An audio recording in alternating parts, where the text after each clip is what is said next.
A leader racked with paranoia, top officials and military leaders disappearing.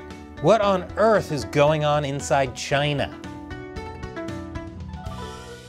Welcome to China Uncensored, I'm Chris Chappell. You guys, I am so happy.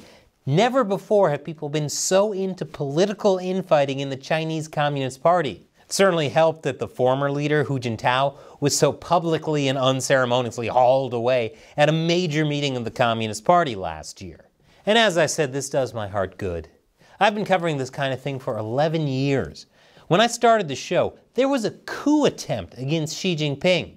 And that got started when one of those officials, a guy named Bo Xilai, his right-hand man, fled to a U.S. consulate in the middle of the night, dressed like a woman, to try and spill dirt on him and get asylum.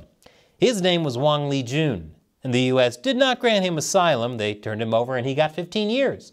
Since then, Xi Jinping launched a systematic campaign of terror, targeting all his political opponents. He disguised it as an anti-corruption campaign. Since it started, 5 million Communist Party members have been probed. And considering this is a regime that performed cavity searches on 10,000 pigeons, they're serious about their probes. Yes, I truly love covering China. But over the past few months, there's been 3 major purges that have gotten a lot of people talking. The first was the ousting of China's former foreign minister over an alleged affair. That guy's name was Qin Gan. That was followed shortly by several purges in China's rocket force, which controls China's nukes. Now, Chinese military personnel are being warned against socializing with the wrong people. And just this month, China's defense minister Li Shangfu suddenly went missing, and the rumor mill is churning. But a lot of the coverage is missing the most important point. I'll tell you what it is right after this quick commercial break. Welcome back.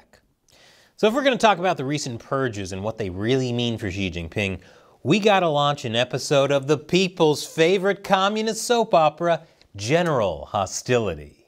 Previously on General Hostility, Xi Jinping has spent a decade in power, purging his political opponents tied to now deceased former party head Jiang Zemin, and promoting his own allies. Xi reorganized the party and state institutions, granting himself almost unlimited power.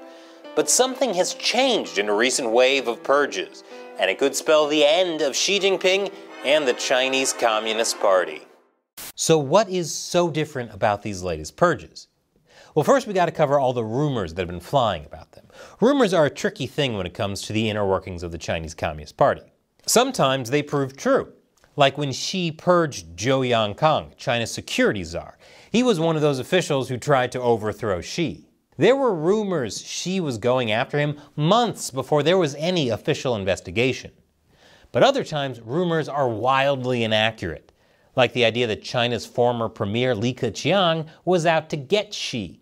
That was even picked up by prominent Western media, but nothing ever came of it. And not that I'm keeping track or anything, but China Uncensored was right about Zhou Yangkang and didn't fall for the Li Keqiang rumors. But all the rumors of the apparent purge of Qin Gan, Li Shangfu, and the rocket force leadership are seemingly accurate. I won't go into all the specifics of the Chinese language rumors I've been seeing because your eyes will glaze over if I do. But here's what's key and why these purges are so different. Before, Xi had taken out his political rivals, but these recent purges were all of his close, trusted allies. Qin Gan became one of the country's youngest foreign ministers, enjoying a meteoric rise to the top that analysts partly attributed to his closeness to Xi. Xi Jinping personally created the rocket force and assigned his people to it. Defense Minister Li Shangfu was likewise promoted to the position despite being sanctioned by the U.S. government in 2018 for his involvement with Chinese purchases of advanced fighter jets from Russia. So where are these apparently accurate rumors coming from, and why is Xi purging his allies? One possible origin of the rumors are the remnants of the Jiang Zemin faction, led by his right-hand man Deng Qinghong, who is leaking these rumors to discredit Xi. Another possibility is leaks are happening from disgruntled CCP officials who are unhappy with Xi. They have plenty of reasons to be disgruntled with him. But so why are the purges happening?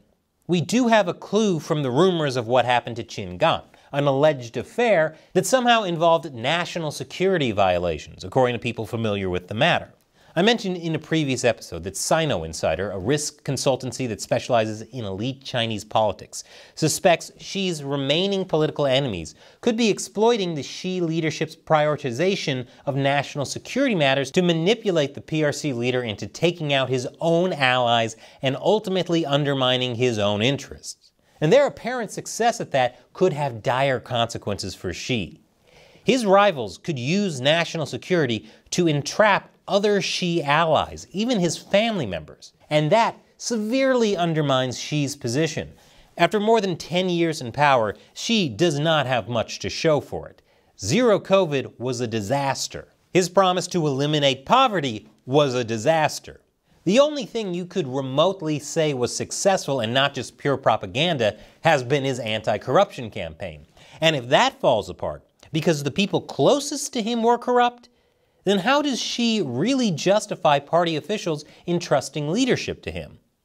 As China Uncensored says, unless Xi is utterly delusional, he is almost certainly aware of the hugely damaging and highly consequential implications of taking out several high-ranking members of his own camp under the guise of rooting out corruption.